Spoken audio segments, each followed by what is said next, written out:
नमस्कार दोस्तों। देखिए बात करेंगे यहाँ पे विप्रो से रिलेटेड। बहुत लोग यहाँ पे स्टॉक को होल्ड करते हैं और इससे रिलेटेड कुछ न्यूज़ हैं। देखेंगे हम क्या इम्पैक्ट पड़ सकता है कंपनी पे। और यहाँ पे अगर आप देखेंगे तो आज 1% के आसपास की गिरावट के साथ बंद हुई है कंपनी। 402 रुपये 75 पैसे पे क्लोजिंग हो चुकी है। तो देखिए विप्रो आईटी सेक्टर की अगर बात करते हैं दोस्तों, तो आईटी सेक्टर में देखिए कंपनियां जो गाइडेंस देती हैं उसमें कभी कभी मिस भी होता है। और जो चैलेंजेस कंपनियां पहले नहीं देख रही थी, अभी 1 डेढ़ साल पहले अगर आप देखेंगे तो सब कुछ बहुत अच्छा लग रहा था। लेकिन अब जो है थोड़ा बहुत यहाँ पे लग रहा है कि जहाँ जो कंपनियों को ऑर्डर मिलती हैं वो उसमें कमी देखने को मिल रही है। ऑर्डर साइज़ के यहाँ पे रिडक्शन हो रहा है। तो जो कंपनी का फ्यूचर आउटलुक होता है वो थोड़ा सा इन्होंने डाउन किया है। एक आईटी सेक्टर की पूरी बात कर रहा हूँ, यहाँ कंपनी की बात नहीं कर रहा हूँ विप्रो की। तो ओवरऑल हम आईटी सेक्टर की बात करें जिसमें विप्रो भी है, तो मेजरली जो कंपनियां हैं इनका आगे चल के जो पहले अनुमान था बड़ा बड़ा उसको हल्का सा यहाँ पे नीचे करते हैं ये लोग। तो बेसिकली ये क्यों हो रहे हैं चैलेंजेस? तो ग्लोबल इकोनॉमी अगर आप देखेंगे तो बहुत अच्छी स्थिति में नहीं है। यूक्रेन रशिया वॉर जब से 1 साल से खींच रहा है, उसके बाद आज भी यहाँ पे अगर पुतिन की बात करें तो उन्होंने फिर से कहा है कि हम जारी रखेंगे। तो ये सब बहुत सारे नेगेटिव इम्पैक्ट आते हैं आईटी सेक्टर पे। अगर आप देखेंगे तो पहले तो बहुत सब कुछ अच्छा था, लेकिन अब ऐसा नहीं कह रहा हूँ बहुत बुरा हो गया, लेकिन हाँ जो पहले बड़े बड़े टारगेट्स थे वो थोड़ा सा इन्होंने लोअर किया है। तो ये तो हो गई पूरी आईटी सेक्टर का, हमने ओवरऑल ले लिया। लेकिन विप्रो ने देखिए एक अजीब सा इसमें इन्होंने चाल चला है, और इसको हम कह सकते हैं कंपनी के लिए पॉजिटिव हो सकता है अगर आप देखेंगे तो। देखिए बेसिकली जो कैंडिडेट्स ज्वाइन करते हैं दोस्तों, आपको मालूम होगा ये लोग मास रिक्रूटर हैं। अगर आप इंडिया के किसी भी कॉलेज में चले जाओ, इंजीनियरिंग कॉलेज में, तो आपको यहाँ पे चाहे आप प्राइवेट में टियर 2 कॉलेजेस में जाओ या टियर 1 में जाओ, यहाँ पे आपको ये कंपनियाँ मिल जाएंगी। कौन सी कंपनियाँ? टीसीएस हो गई, आपकी इन्फी हो गई, विप्रो हो गई यहाँ पे, TCS, Infy, Wipro, Tech Mahindra और यहाँ पे एचसीएल टेक। तो ये जो कंपनियां हैं, 5 कंपनियां हैं, ये इंडिया अगर कहो तो आप इंडिया के जो इंजीनियरिंग टैलेंट है इसको बहुत अच्छे से यहाँ पे रिक्रूट करती हैं कंपनियां ये। तो बहुत बड़े बड़े अमाउंट में ये लोग यहाँ पे लाखों कैंडिडेट्स यहाँ पे जाते हैं और यहाँ पे जॉब करते हैं। तो विप्रो ने देखिए यहाँ पे कहा था कि कुछ कैंडिडेट्स को ऑफर दिया था कि हम आपको 6.5 लाख रुपए C2C देंगे यहाँ पे। तो बेसिकली 6.5 लाख पर एनम की बात हो रही थी, लेकिन अब यहाँ पे कॉस्ट कटिंग की बात किया है विप्रो ने कहा है कि हम आपको 3.5 लाख रुपए देंगे। आपको ज्वाइन करना हो तो करिएगा, नहीं तो ना करिएगा।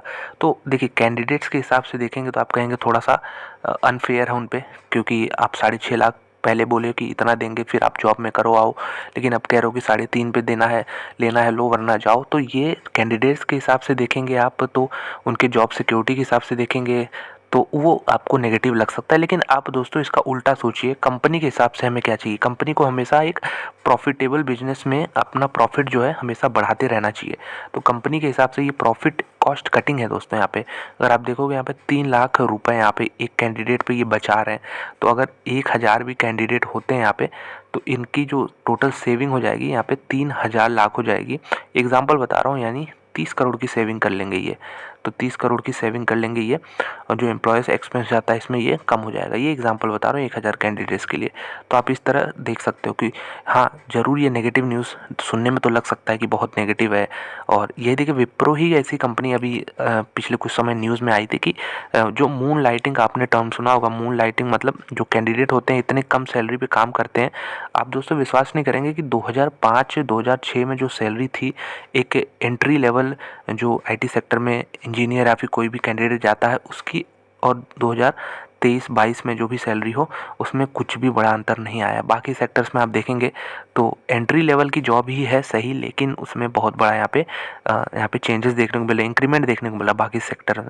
लेकिन आईटी कंपनियों में यहाँ पे अगर पहले 2 लाख कमाते थे तो अब यहाँ पे 3.5 लाख कमा रहे हैं। तो यही इससे ज़्यादा बड़ा अंतर आपको देखने को नहीं मिलेगा एक एंट्री लेवल कैंडिडेट के लिए, जबकि इन्फ्लेशन जो है उस टाइम में काफ़ी यहाँ पे राइज़ किया है। तो ये चीज़ आप ध्यान रख सकते हो। ये कैंडिडेट्स के हिसाब से नेगेटिव है, लेकिन कंपनियां अपना कॉस्ट कटिंग करेंगी। कंपनियां चाहेंगी कि अगर हमारा रेवेन्यू उतना तेज़ी से नहीं बढ़ रहा है, तो यहाँ पे अगर आप इक्वेशन समझो दोस्तों, तो टोटल यहाँ पे इनकम होता है। तो पहले मान लीजिए विप्रो ने कहा हम 1,000 करोड़ का इनकम करेंगे, एग्जाम्पल दे रहा हूँ, ये 1,000 करोड़ का इनकम करेंगे यहाँ पे एक क्वार्टर में। लेकिन अब उनको ऐसा लग रहा है कि ये थोड़ा सा डाउन हो जाएगा, 900 करोड़ का हमारा इनकम होगा। तो अब देखिए ये तो ऊपर बढ़ेगा नहीं टॉप लाइन, तो कंपनी क्या कर सकती है, अपने खर्चे जो है, एक्सपेंडिचर जो है, इसको कम कर सकती है, और वही उन्होंने किया है। ये जो 6.5 से इन्होंने 3.5 किया है, ये इसी के डायरेक्शन में एक स्टेप लिया गया है। तो मान लीजिए पहले एक्सपेंडिचर जो होता था कंपनी का, वो होता था 900 करोड़, 900 करोड़ होता था। तो कंपनी का अगर प्रॉफिट देखें तो पीबीटी जिसे हम कहते हैं, प्रॉफिट बिफोर टैक्सेस, तो वो यहाँ पे आपका मान लीजिए 100 करोड़ आता था पहले।